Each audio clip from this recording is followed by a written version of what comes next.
This week, you will hear how Javier Ambler exited his vehicle, putting his hands up and attempting to surrender. But 2 seconds later, he was tased and fell hard to the ground. You will hear how he pleaded with them 5 to 7 times. He said, "I can't breathe,"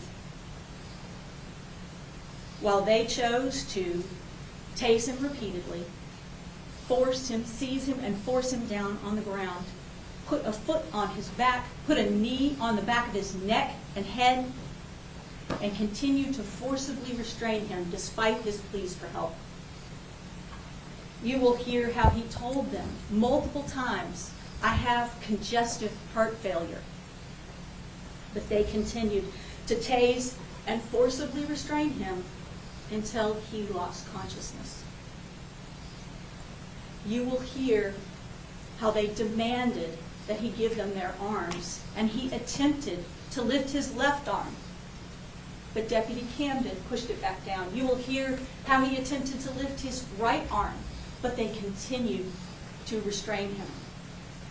You will hear how all of this was being filmed for a reality TV show called Live PD.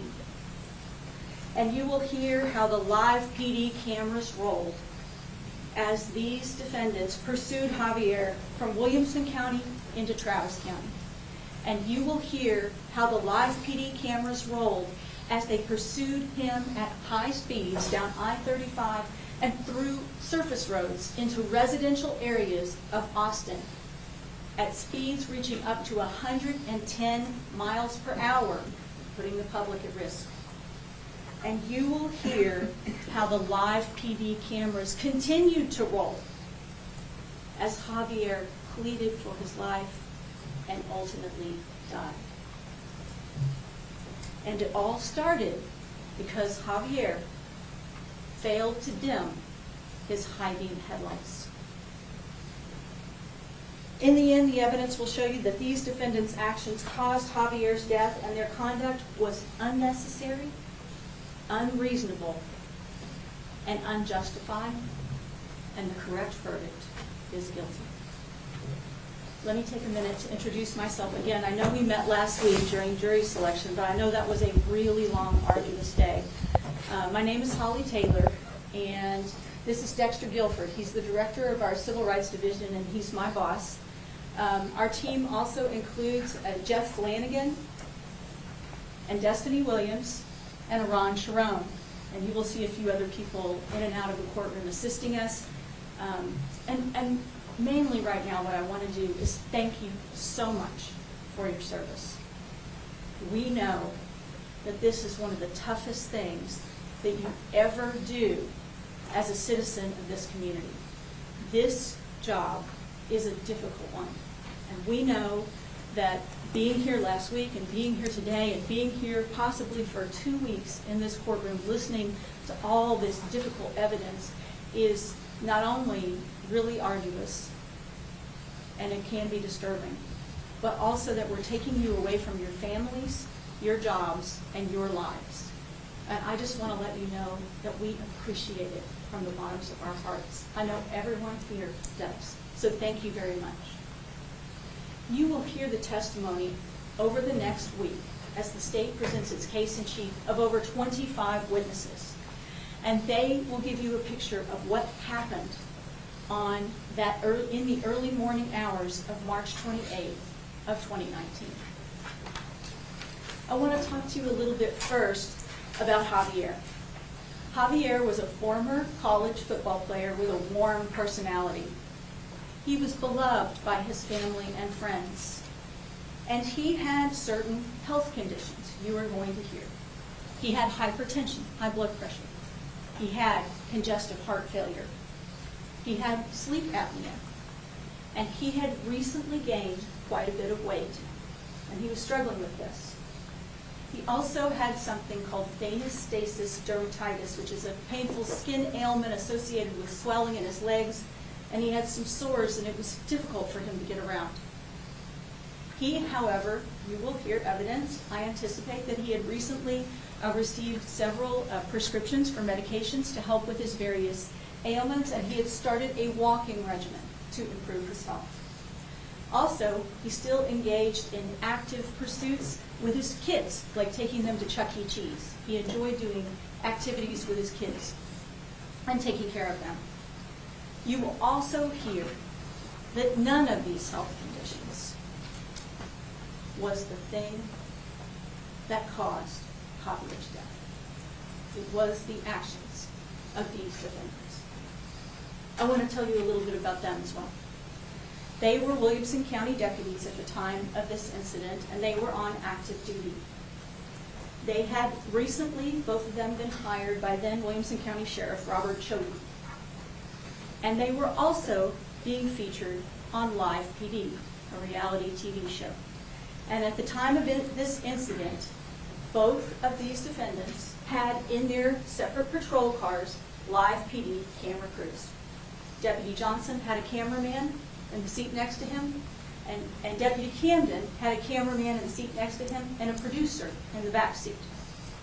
They were mic'd up, and they were being filmed as they pursued Mr. Ambler, and even before that, they were being featured as they hunted for traffic stops that night and early morning hours that would make for good television.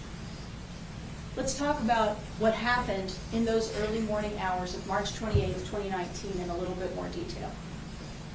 They were driving in the part of Williamson County that overlaps with the city of Austin, with Live PD in the car. Javier, at this point, made the mistake of failing to dim his high-beam headlights, a minor traffic offense. When Deputy Johnson went to pull him over, he fled. These two defendants pursued him, with Deputy Johnson in the lead and Deputy Camden behind. They pursued him across two counties, from Williamson County into Travis County, and around the city of Austin for some time. They pursued him down I-35 and also surface roads through residential neighborhoods.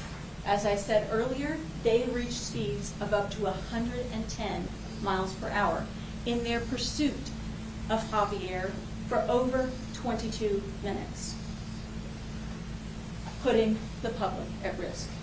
You will also hear that at one point, air support joined them. A helicopter was tracking Javier's progress in his Honda Pilot that evening. And still, they pursued him for 10 more minutes after air support joined them.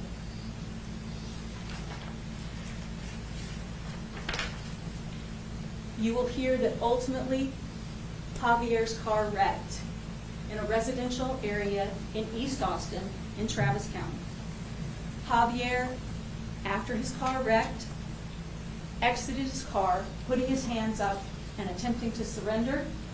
Deputy Johnson simultaneously ran up to the car, which you will hear, I expect, is an improper police practice and dangerous for a high-risk stop.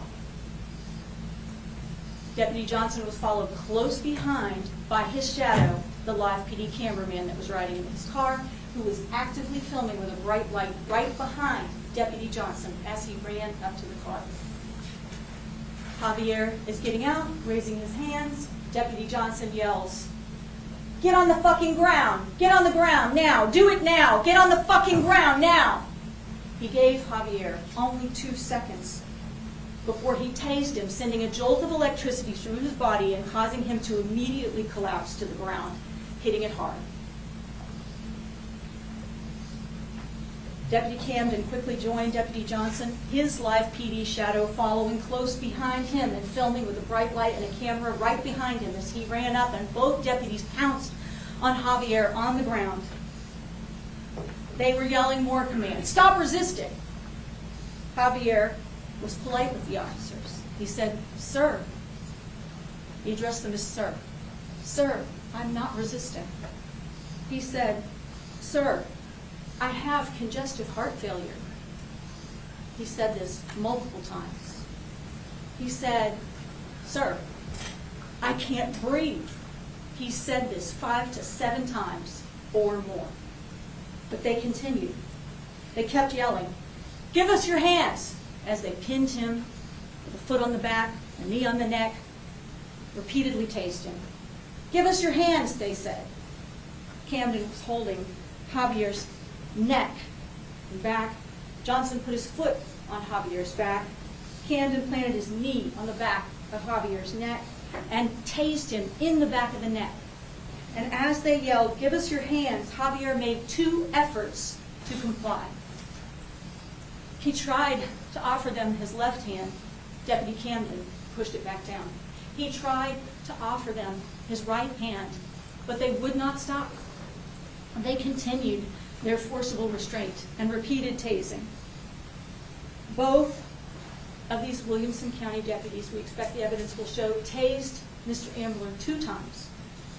Each tase 5 seconds in length, so that the total amount of time with the tasing electricity flowing through Javier's body was 20 seconds. We expect you will hear evidence that this exceeds the recommended safety rules for use of a taser, and that it is in fact a maximum of 3 times or 15 seconds of electricity flowing through the person's body. And the reason for that is because it is dangerous for the first person being tased. Finally, as this continued, Javier said, "I'm dying." And 2 minutes after Deputy Johnson, approximately 2 minutes after Deputy Johnson first tased him and he fell to the ground and they pounced on him, putting the knee on the back of his neck, tasing him multiple times, he became unresponsive and he died. Javier weighed over 400 pounds. It took 3 sets of handcuffs to secure his hands. It was difficult for him to put his hands behind him. After they put the cuffs on, they eventually realized that he wasn't responding. And they attempted sternum rubs and something they did right, CPR. But as Javier Ambler died, the live PD cameras continued to roll. Javier was unarmed. No weapons were found in his car. What did they find in Javier's car? A small amount of marijuana, 4 Vicodin pain medication pills, 4 generic Ambien sleep medication pills, and a bunch of ibuprofen. They also found some medications for his heart conditions, many prescriptions, and some hospital paperwork from his recent trips to the hospital, and his baby boy's booster seat. I want to tell you a little bit about Austin Police Officer Michael Nissen. During the struggle with Javier on the ground, Officer Nissen of the Austin Police Department received notice that this was going on, and he responded to the scene to assist the defendants. When he first got there, he went up to the car, Javier's car, and Javier was already on the ground when he arrived. He went up to the car and he did what's called clearing the car. He glanced inside to see if there were any other people in the car with Javier and were there any weapons. He did not see any, so the car was clear. Then he went over to try to assist the defendants in securing Javier. He went around, and as Javier was saying, "I have congestive heart failure," Officer Nissen was on the other side of Johnson and Camden as he was saying that.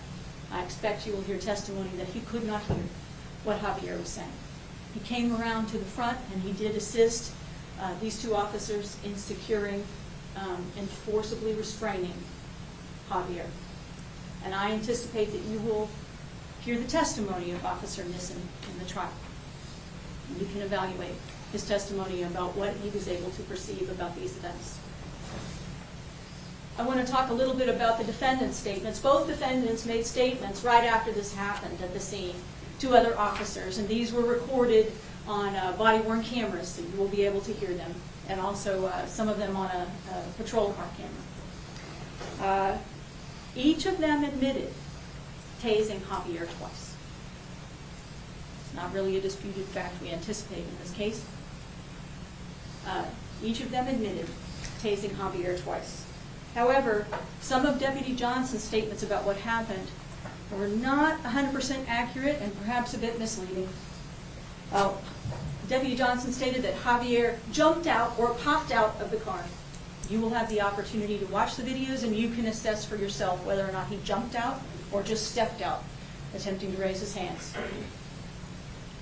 Deputy Johnson stated that Javier was making his way to the back of the car. He was saying, I can't, I'm not going to. We expect, you can evaluate these videos and see whether or not Javier was making his way to the back of the car. I submit that he was not. And to the extent that the evidence shows what Javier was saying, he was saying, I can't breathe. I do not think that you will perceive him saying, I'm not going to comply. In fact, I think you will hear him saying, I'm not resisting, sir, I'm not resisting. Deputy Johnson stated that Javier was fighting us on the left hand, and every time we get it, he'd pull it back and roll over on it. I would suggest to you that as you evaluate the evidence, you decide what Javier was trying to do. I would argue that the first thing that Javier tried to do on the ground was to try to offer these defendants his left hand in an attempt to comply, which Deputy Kim pushed back down. I'd like to talk to you a little bit also about the medical examiner's report.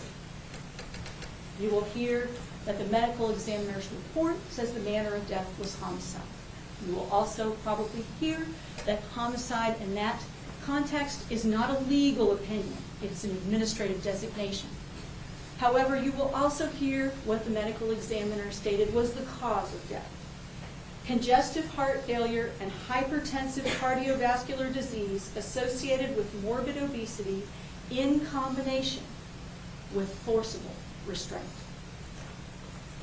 You will learn that Javier had a markedly enlarged heart, and he had other ailments which are discussed in the report.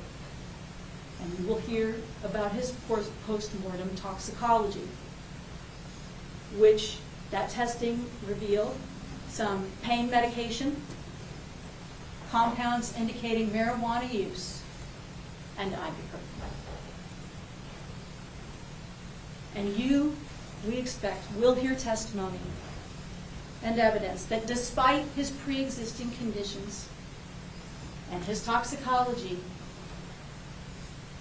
those were not the cause of Javier's death. The but-for cause of Javier's death was the actions that these defendants chose to make that night in repeatedly tasing him and forcibly restraining him. You will also hear that this was not a normal investigation, and this is not a normal case. On March 28, 2019, high-ranking officers from the Williamson County Sheriff's Office and the Austin Police Department were at the scene that day. And they agreed to do a joint investigation because this case had started in Williamson County, ended up in Travis County with an in-custody death here in Travis County. So you will hear that that's somewhat unusual, a joint investigation. You will hear that they went back to the Austin Police Department. There was a discussion, and that they divvied up the tasks for each of the different agencies on a whiteboard. We anticipate to see a picture of that whiteboard here. And you will see how they divvied up the tasks that needed to be accomplished to do this big investigation in this case. But it did not happen the way they planned. Some items went missing. Others were never produced or obtained. One big example of that is the footage taken by those live PD cameramen who were there with the defendants at the scene, and their cameras were rolling the whole time. You will hear that the cameraman placed the footage in a patrol car. You will hear that Wilco deputies at first tried to protect this important evidence in the patrol car and did not release it.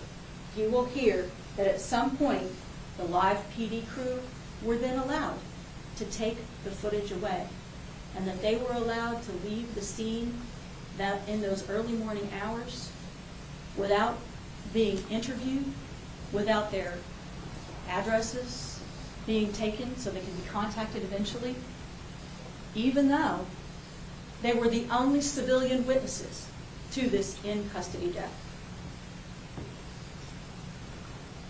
And you will hear that after all this occurred, the live PD footage was never seen again.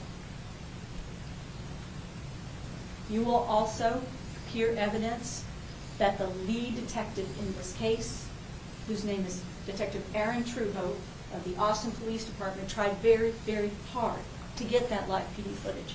She tried many times to try to ask the Williamson County Sheriff's Office, who had on that whiteboard designated to be the people who obtained the live PD footage.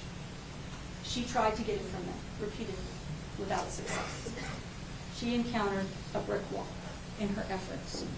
But you will hear that she also approached an attorney with our office at the time, and that he attempted to use a subpoena, a grand jury subpoena, to obtain this information from a company in New York who had the live PD footage, it was believed.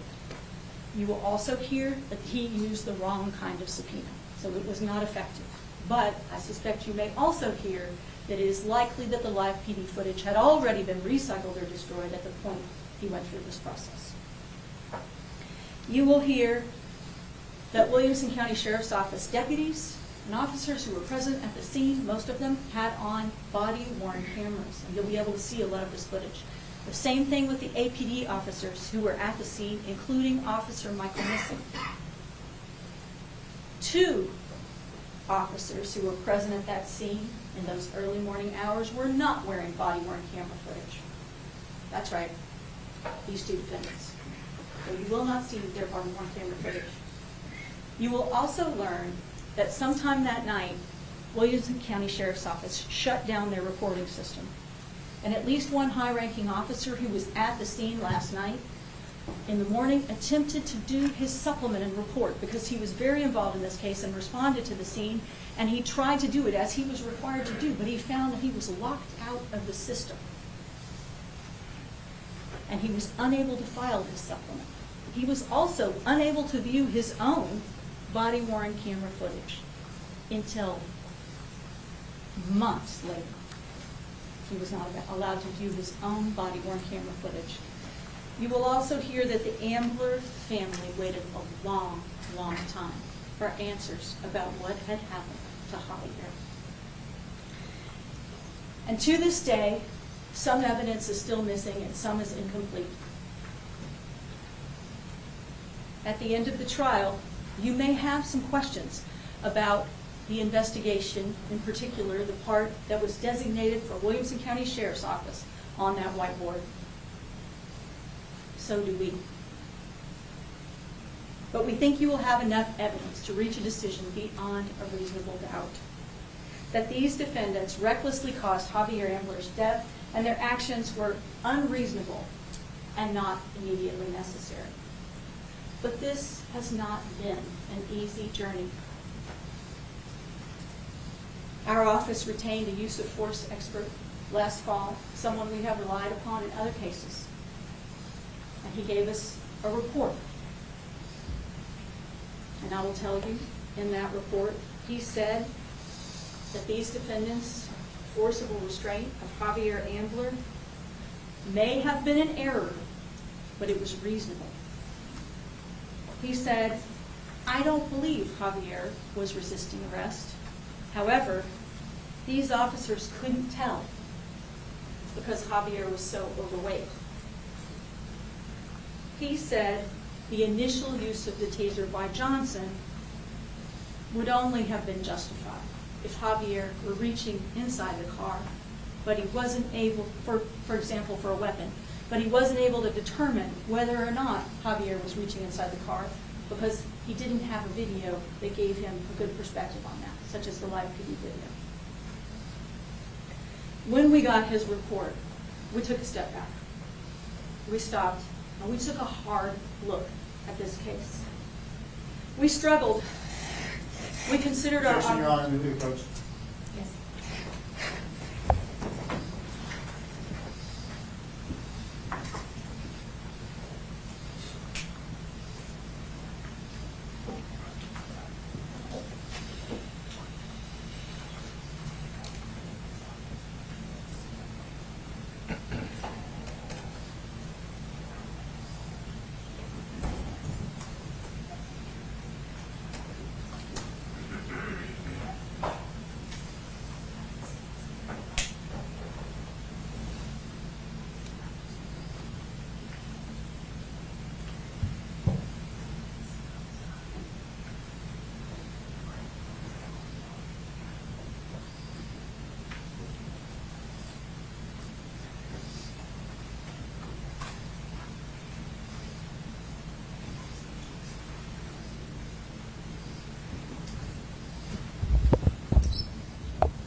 discuss that in those early morning hours. And I also anticipate that you will hear from a 27-year veteran of the Los Angeles County Sheriff's Office who very much strongly disagrees with that expert's report. And he has, we believe, you will hear, believes that the actions of these defendants were unjustified, unnecessary, and unreasonable. In the end, you all told me during jury selection that you knew whose decision this was to make. Yours. We invite you to compare the statements of all the witnesses, the videos, the statements of the defendants, and the other evidence, including expert opinions, and draw your own conclusions. And you do not have to leave your common sense at the door. In conclusion, the evidence will show that these defendants chose to give Javier 2 seconds to comply and 2 minutes to die. They acted recklessly, and their choice to engage in that reckless conduct was the but-for cause of Javier's death. A reasonable person would not find their actions were immediately necessary. Javier's tragic death could have been avoided if these 2 defendants had acted reasonably and prudently instead of playing to the live PD cameras in those early morning hours. Their conduct was unnecessary, unreasonable, and unjustified. And we are confident that after hearing all the facts and all the evidence, you will find the state has proved its case beyond a reasonable doubt. And these defendants are guilty of manslaughter.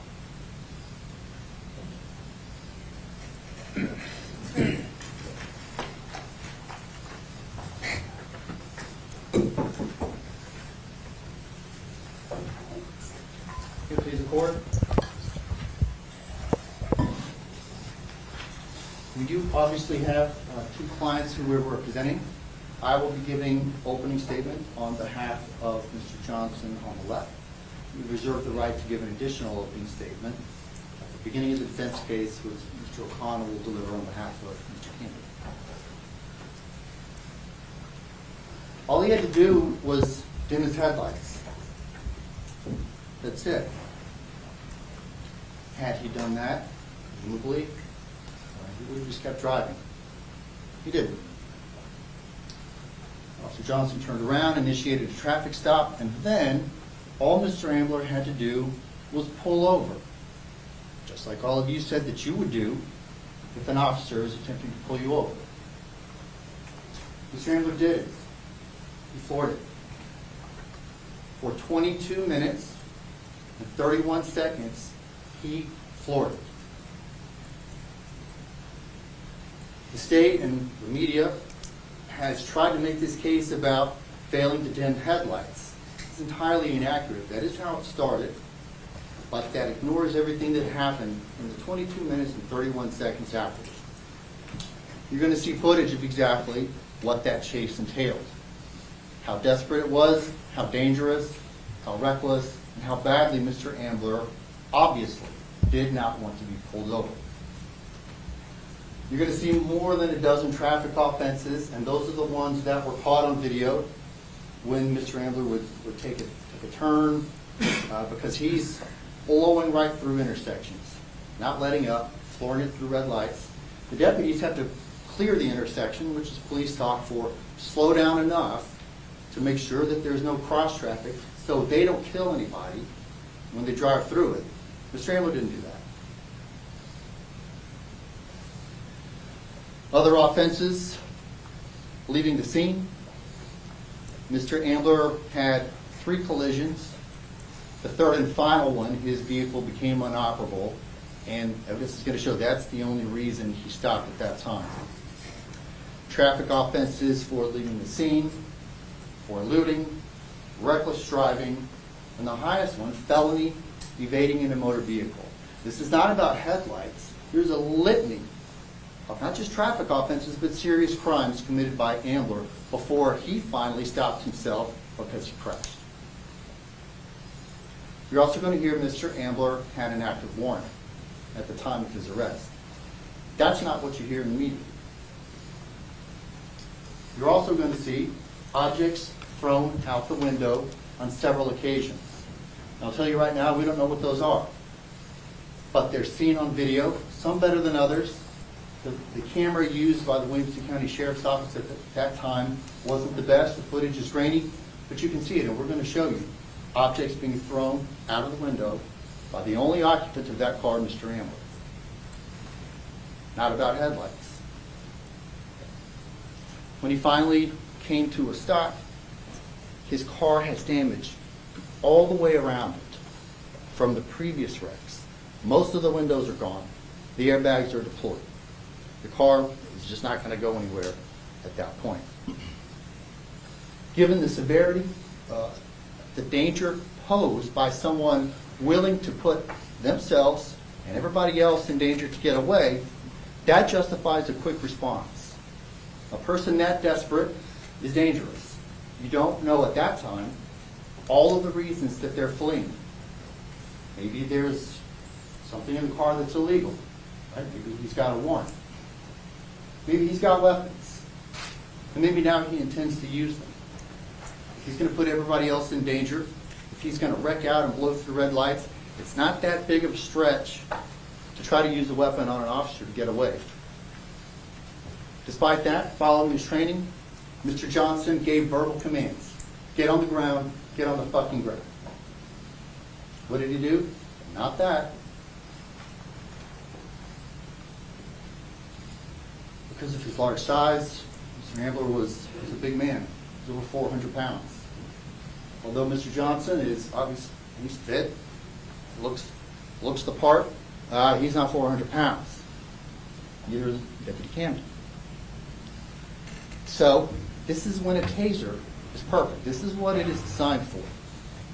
The officer shoots the taser at a person, 2 prongs fire out, and if it works properly, the prongs embed in Mr. Ambler, and then electrical current flows through his body.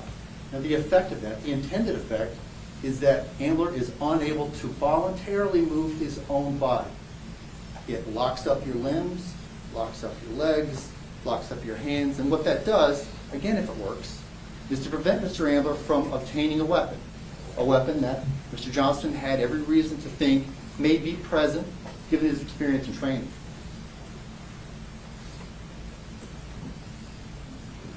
It didn't work, unfortunately. Mr. Ambler is a large man. Taser is maybe 50% effective. It's got to go in certain parts of the body. The larger you are, the less effective it may be. If you've got large areas of fat, it's just not going to work as well. It also has to get through clothing. So it's hit and miss, and it didn't work this time. So next step is, it's called going hands-on. It's a wrestling match. You are now going to go up to Mr. Ambler, you're going to grab him, and you are going to make him get down, and you're going to put him in handcuffs. Did he do that voluntarily? No, he did not. He continued to fight. He continued to resist. These 2 former deputies were unable to do it. Sorry guys, it's a little embarrassing, but they couldn't do it. Ambler was big and strong, and he overpowered them pretty easily. A third officer, Austin Police Department Officer Nissen, then arrived. Between the 3 of them, they still couldn't do it. They still couldn't. Ambler was that strong. Now the state wants you to believe that he wasn't resisting. You're going to see that for yourself. You're going to see on the video that he's resisting.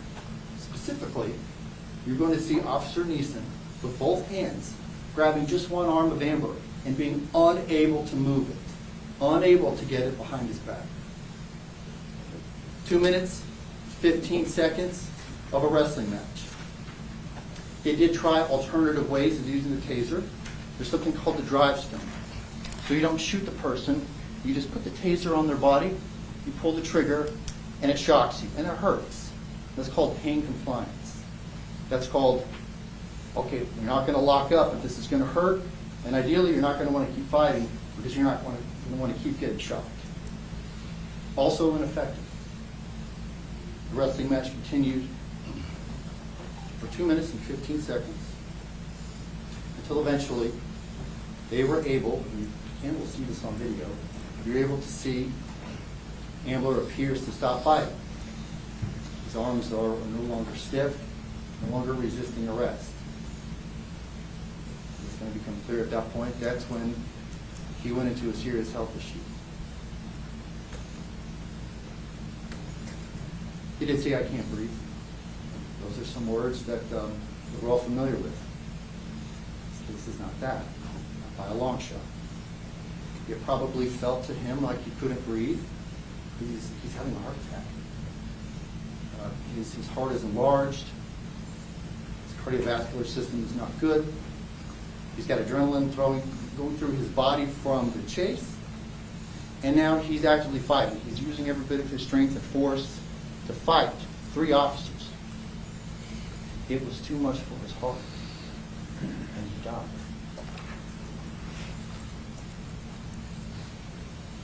He said he couldn't breathe because that's what it felt like for him. But that's not what it was. His airway is not constricted. Were attempts put to hold down his head and neck? Yes.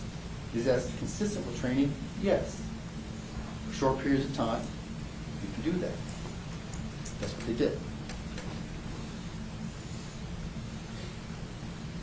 Medical examiner for Travis County, independent office, okay? Not part of the DA's office, not a hired expert, but this county's medical examiner.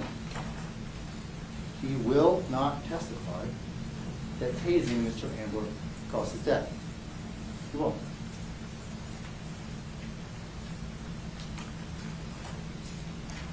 When he became non-responsive, they were able to get the handcuffs on.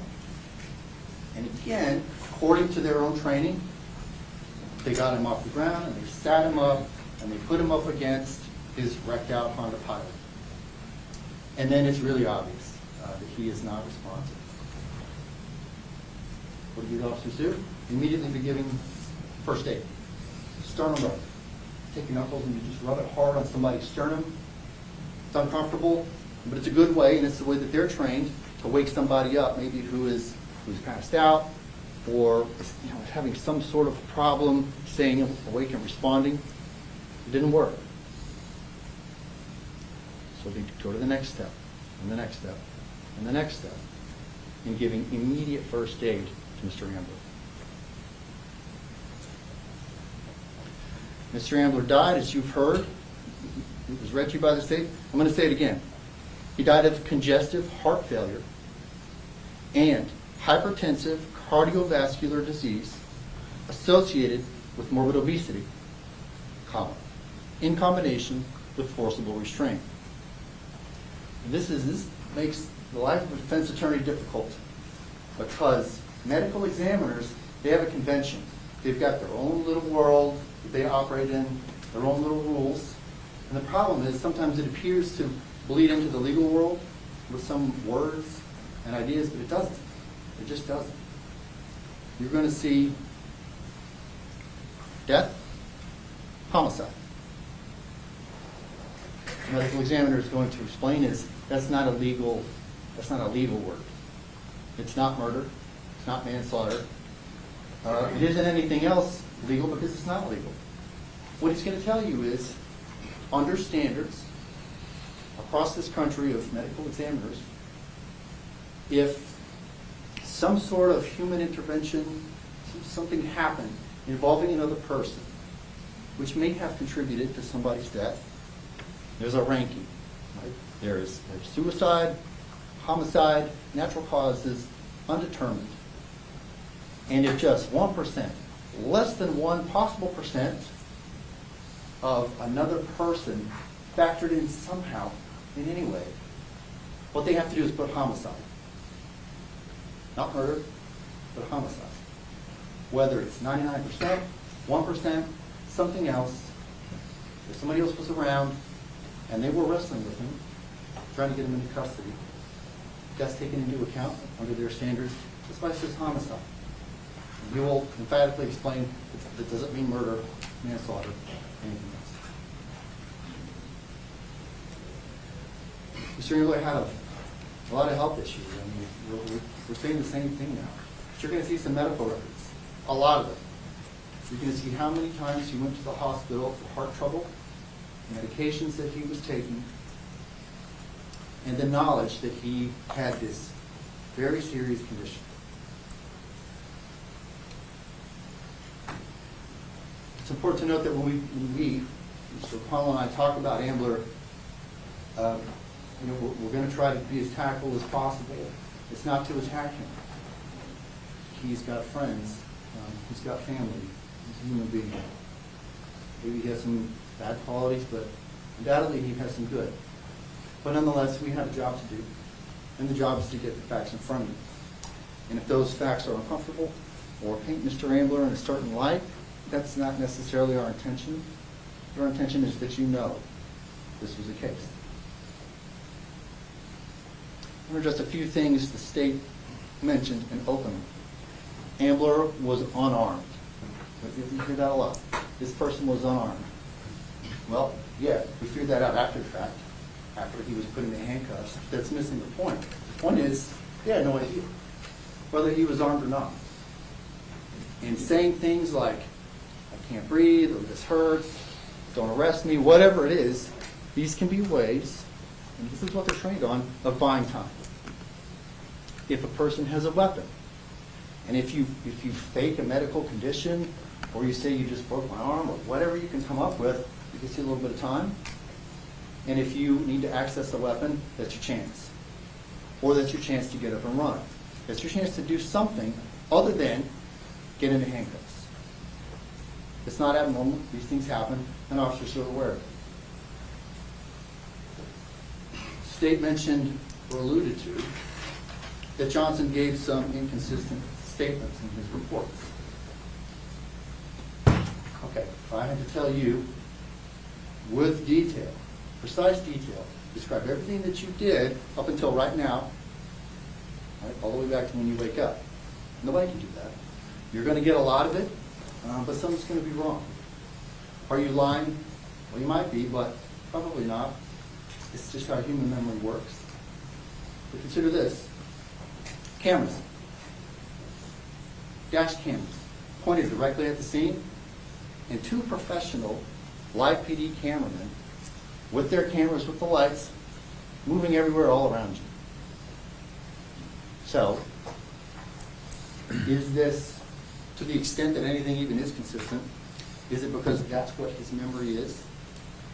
Or is it because he is lying, knowing that all of these cameras are going to show him to be a liar later on? That's ridiculous. They were not wearing body-worn cameras. True. Again, the part that you missed, that was left out, was they weren't assigned them. They didn't have them because not everybody in the department had them. It's not like they turned them off or left them in the car. They just didn't have them yet. Some deputies did, some deputies did not. That night, they did not. The state tries to blame law enforcement for the loss of that live PD footage. And for credit, vaguely took ownership that they had a part in that too. The DA's office, you're going to hear, was involved in this at the very beginning. So, they've got the ability to get this evidence, just like law enforcement does. Did they? No, didn't.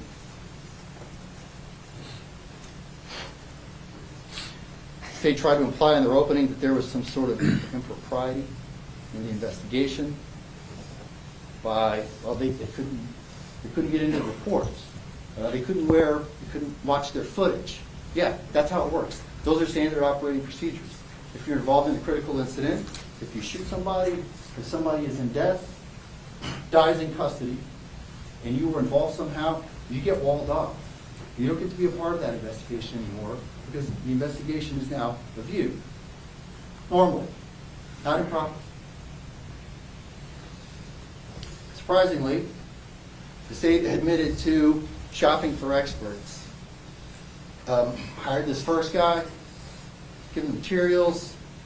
All right, what do you think? And this person says, seems fine. Maybe a little thing here, there, but largely fine. Didn't like that answer. So we go shopping for more, and eventually find a paid expert who's going to come up here and testify, and who's going to say what they want.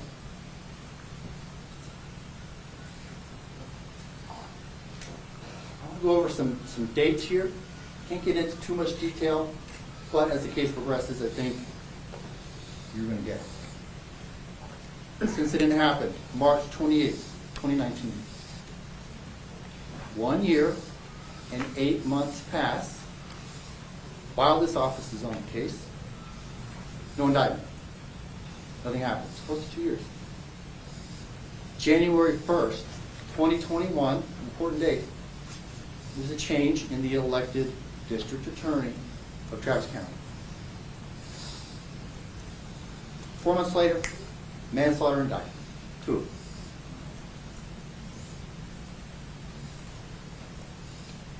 What's missing from that timeline is Officer Neeson. Why wasn't he indicted?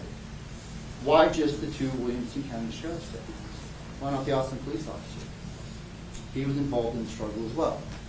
He wrestled, he had an arm, he was using force, he got Mr. Ambler into cuffs.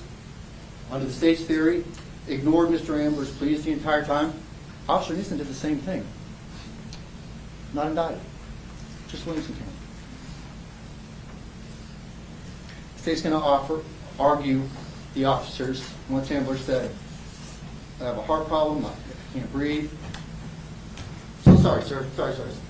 They should have backed up, taken a step back, and just stopped.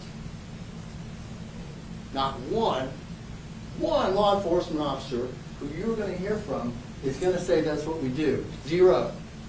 They're going to say, no, he fled, he's dangerous, we don't know what his intent is, he hasn't been searched for weapons, and the first thing that's going to happen is he's going to go in handcuffs, and then we will deal with whatever issue comes up. And that could have happened, but Ambler prevented it because he fought, because it took 3 officers to get him in custody. So that duration of time that passed before he was in cuffs, that's on Ambler. All he had to do was this. Just like put him behind the back. The state wants to blame them for Ambler resisting.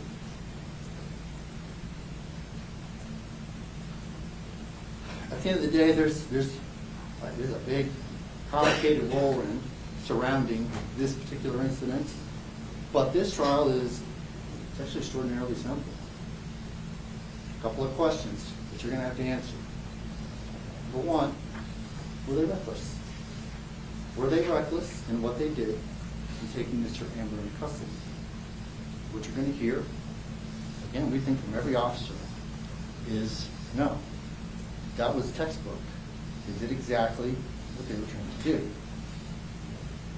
And the reasons behind it. And if that's what every officer says, this is what police do, then it's not reckless. It's reasonable. It's what they were supposed to do. Number 2, you'll need to answer if they were reckless, and only if. Because if you don't think that they were reckless, you don't get to the second part. You just stop there. But if you do, you go to the second part. If they cause his death. That's the hard one. That's well, they're both hard. They're equally hard. You're not going to be able to prove that they caused his death. Mr. Ambler died because he had an extraordinarily dangerous, lethal health issue. And he overdid it. This could have been from walking up too many stairs, the excitement and the adrenaline of trying to evade the police alone may have been enough. But certainly when he engaged in a fight, and when he tried to fight off 3 different officers, his heart just couldn't take it.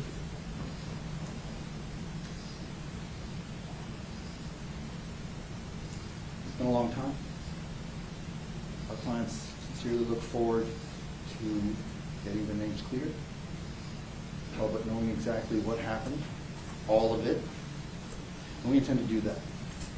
So to the extent that the state omits some important things, we'll be right behind, and we promise you'll see them, every bit of it.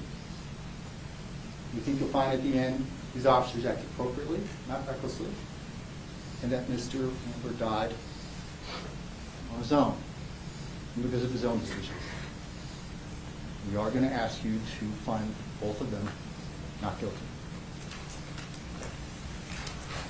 Okay, can I turn this quick?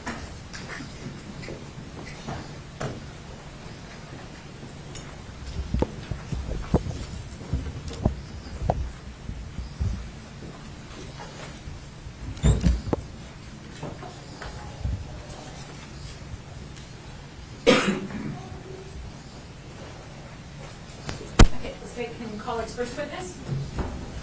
State calls Kimberly Amber Jones.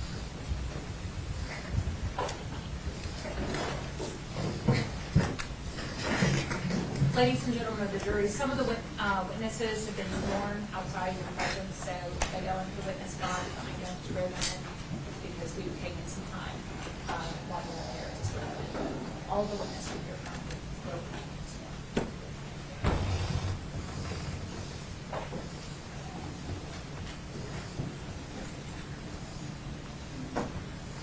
Record, please.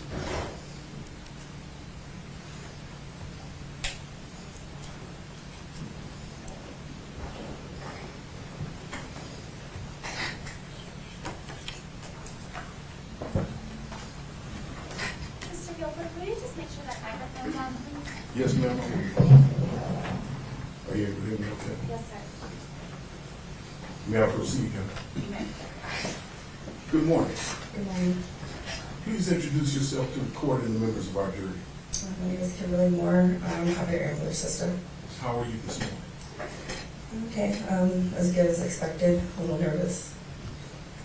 That's okay, it's quite common. The jury is already aware that we're here today to discuss the circumstances surrounding your mother's death. What is your relationship to Javier? I'm his only sibling. He was 3 years older than me. So you're his younger sister. Yes. And did your family get together and decide they wanted you to be the spokesperson for the family? Yes, I spoke to both my parents, and that was the decision made. Are your parents here with us today? Yes, they're right behind you. I want to talk to you a little bit about your brother Javier. You all grew up in the same household. Correct. How close were you all? We're very close. Like I said, I'm my only sibling, so he was more of a best friend than just my brother. Like, we traveled. Sorry. To your immediate right, I believe, my eyes there. To your immediate right, there's We grew up in a military family, so we did a lot of moving. And it was always just me and him. So he didn't know a stranger, so whenever we moved to a new place, it was easy for him to get acclimated. But for as far as I go, I'm very shy. I don't talk to a lot of people, so I always felt okay knowing that he was going to be there wherever we went, and he made sure that I was okay.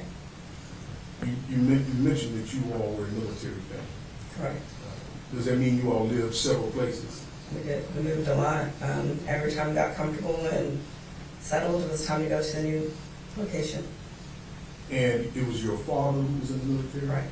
Which branch did he serve? He was in the Army. Did he retire? Yes, he did. Now, I forgot to ask you this, my apologies. Where are you currently living? I live in Clayton, Texas.